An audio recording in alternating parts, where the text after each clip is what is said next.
Investment की series start करते हैं। तो मास्टर चार्ट में हमने देखा था कि जो हमारी लाइफ है वो डिपेंड करती है आपकी हेल्थ पे, और हेल्थ हमने चार पार्ट में डिवाइड करे थे: physical health, mental health, financial health, spiritual health. और हमने देखा था कि फिजिकल हेल्थ और मेंटल हेल्थ को अच्छे से बिल्ड करने के लिए आपको टाइम और रिसोर्सेज चाहिए रहते हैं। अब जो रिसोर्सेज हैं वो जनरली आपके फाइनेंशियल हेल्थ से आ जाते हैं, और जो टाइम है वो आपकी पैसिव इनकम से आता है। अब पैसिव इनकम कैसे बिल्ड करेंगे, वो स्टार्ट होती है आप इन्वेस्टमेंट को कितना समझ पाते हैं। तो इन्वेस्टमेंट की जो सीरीज है हम स्टार्ट कर रहे हैं, ये कंसिडर करके हमारे पास 3% ही हमारी सैलरी में से बच रहा है। 3% कौन सा? वो जो हमने एक कंसिडरेशन लेके चला हुआ है मास्टर चार्ट में, कि 1 लाख रुपए सैलरी हम कंज्यूम करेंगे किसी पर्सन की, और उस 1 लाख को कैसे कैसे इन्वेस्ट करना है, कैसे कैसे उसको यूज करना है, कैसे कैसे उसको एलोकेट करना है, वो हम सीखेंगे। और हमसे हमें पता चला था कि फर्स्ट ईयर में हमारे पास सिर्फ 3% ही बचेगा इन्वेस्ट करने के लिए। वो 3% हम इन्वेस्ट नहीं करेंगे, उससे हम सीखेंगे चीज़ें क्या होती हैं। अब वो लर्निंग करने में सबसे पहले हमें साइकोलॉजी बिल्ड करनी पड़ती है। साइकोलॉजी क्यों बिल्ड करनी पड़ती है? बहुत इंटरेस्टिंग है। पहला, investment is not a product decision, it is a behavioural decision. इसका मतलब क्या है कि हमारा इन्वेस्टमेंट की जर्नी कैसे चालू होती है। तो हमारी इन्वेस्टमेंट की जर्नी चालू होती है कि हम कोई ना कोई न्यूज़ सुनते हैं, किसी की बात सुनते हैं कि कोई स्टॉक मार्केट में इन्वेस्ट कर रहा है, कोई म्यूचुअल फंड में पैसा डाल रहा है, कुछ पीपीएफ नाम का चीज़ होता है, कुछ एफडी नाम का चीज़ होता है।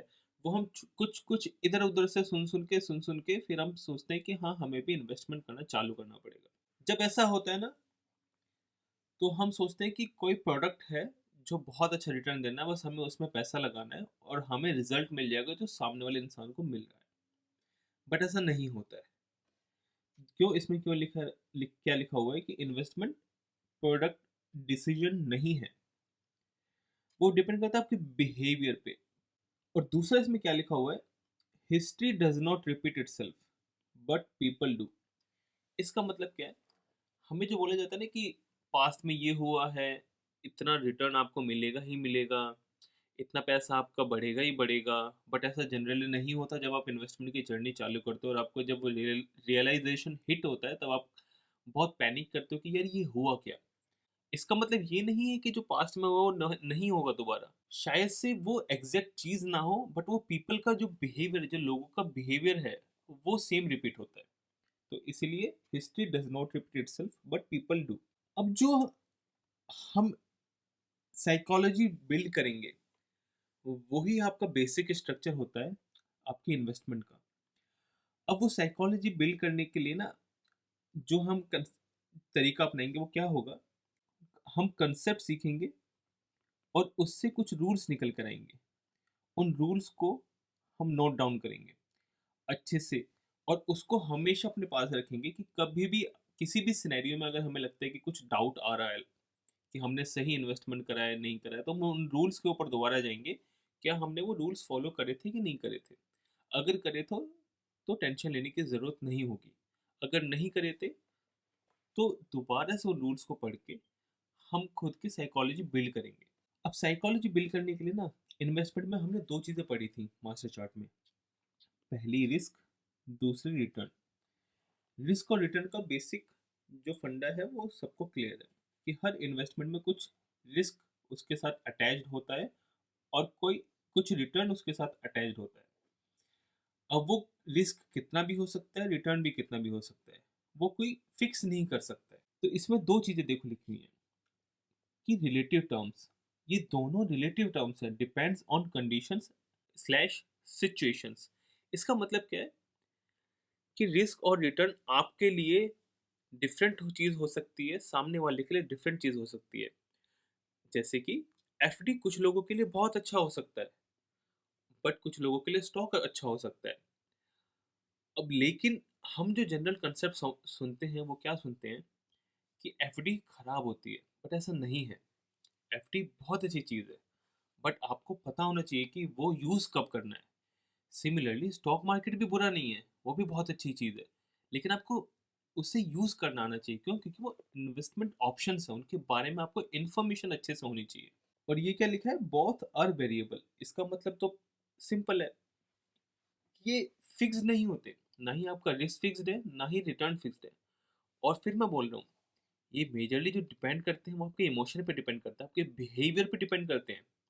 वो इस पे डिपेंड नहीं करते कि सामने से क्या आपको रिटर्न आ रहा है, सामने जो आप इन्वेस्टमेंट ऑप्शन यूज कर रहे हैं वो आपको रिस्क क्या दे रहा है उस पर डिपेंड नहीं करते हैं। तो जैसे मैंने बोला, अब दो चीजें हमने कंसेप्ट पढ़ा, रिस्क और रिटर्न। और इसी के अकॉर्डिंग मैंने बोला कि हम कुछ नोट्स बनाएंगे, कुछ रूल्स रहेंगे।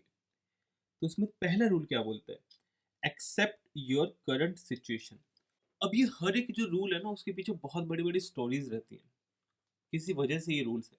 आपके लिए हो सकता है कि ये रूल इतने इंपॉर्टेंट ना लगे, बट ये है। कैसे है उसके लिए एक छोटा सा एग्जांपल समझते हैं। तो पहला क्या है, एक्सेप्ट योर करंट सिचुएशन। ये एक्सेप्ट करना इसलिए ज़रूरी है ताकि आपको पता रहे कि आप अभी कहाँ पर लाए करते हैं, डिसीजन ले सके कि फ्यूचर में करना क्या है, कैसे इन्वेस्टमेंट करनी है। बहुत इंपॉर्टेंट है ये। दूसरा दूसरा पॉइंट क्या बोलता है कि you want get rich overnight and you shouldn't try to. इसका मतलब क्या है, हमेशा हमारी आंखों को वही चीज़ पसंद आती है जो हमें बहुत जल्दी सक्सेस दे दे। और जब इन्वेस्टमेंट की जर्नी चालू होती है ना, तो आप सोचते हैं कि मेरा पैसा आज मैंने लगाया कल वो डबल हो जाए, है ना। और मैं इससे मजाक में नहीं बोल रहा हूँ, ये बहुत सीरियस चीज़ है। आप हर दिन सोचते हो कि आपका जो पैसा लगा हुआ है कहीं पे भी इन्वेस्टमेंट में, वो बढ़ता रहे, बस बढ़ता रहे, है ना। और ये इतना स्टूपिड बिहेवियर होता है। आप हमेशा देखते हो कि कोई सामने कोई भी इन्फ्लुएंसर आपको कोई वीडियो दिखा देगा कि मेरा जो प्रॉफिट है वो एक दिन में इतना हो गया, मैं अपनी लाइफ अब आराम से एंजॉय कर सकता हूँ। अगर आपको भी ये करना है तो मेरे कोर्सेज लीजिए, उसको सीखिए, आपको उससे प्रॉफिट मिलेगा, आप भी ये कर पाते हो, कर पाओगे। मैं ये गाड़ी ले सकता हूँ, मैं वो बंगला ले सकता हूँ, ये सब चीज़ें बोलते हैं।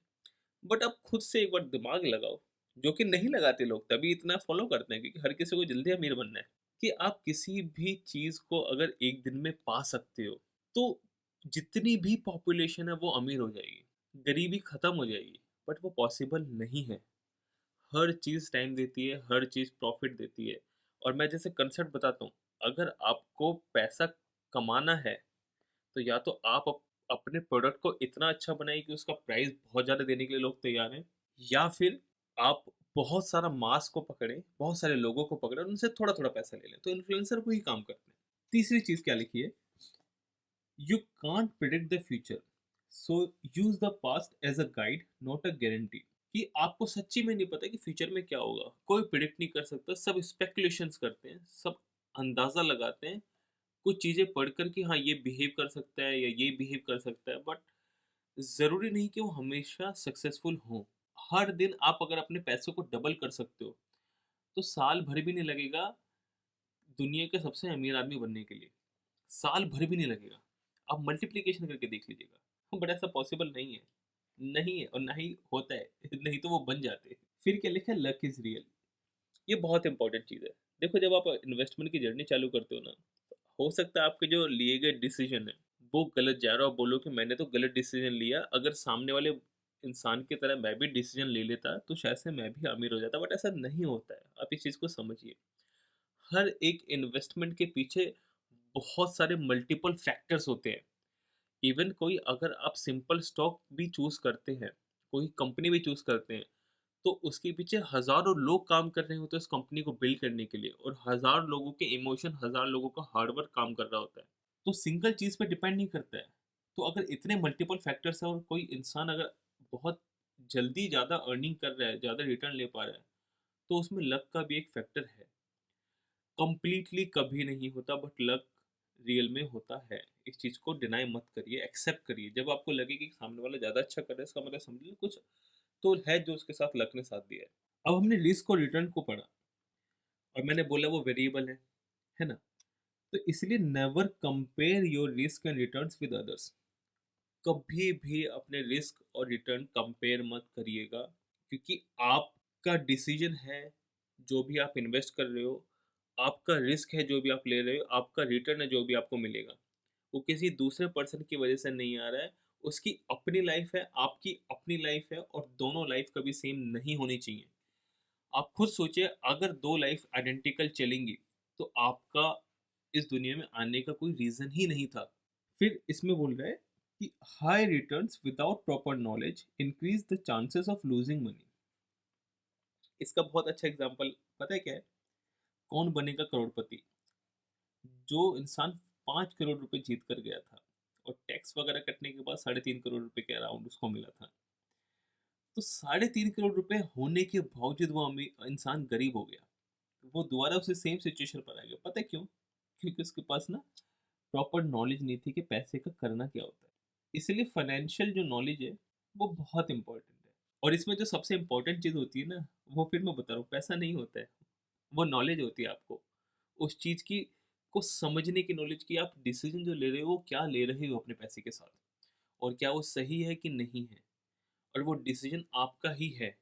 गलत हुआ तो भी आपको बेयर करना है, अगर सही हुआ तो भी आपको प्रॉफिट मिलेगा। आपको ही सब कुछ मिलने वाला है, किसी और को नहीं।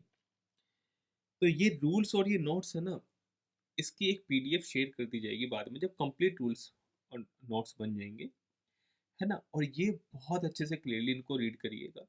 जब आपको ज़रूरत होगी कि आपको लगेगा कोई डिसीजन मैंने गलत तो नहीं लिया है, तो इनको बस रीड कर लीजिएगा, आपको रियलाइज़ हो जाएगा कि सब सही है कि गलत है।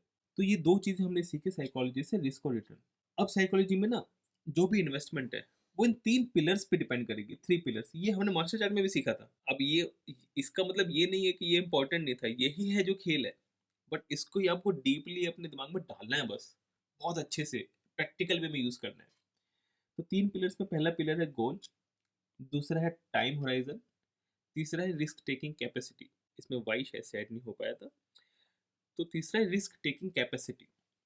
ये 3 चीज़ों के ऊपर ही डिपेंड करेगा कि आप कौन सा इन्वेस्टमेंट ऑप्शन चूज़ करोगे, और वही सबसे इम्पोर्टेंट है। हम एक-एक करके इनको सीखेंगे नेक्स्ट वीडियो से। पहला हम गोल को के बारे में सीखेंगे कि गोल्स क्या होते हैं, कैसे डिसाइड करे जाते हैं और कैसे उनकी प्लानिंग करी जाती है।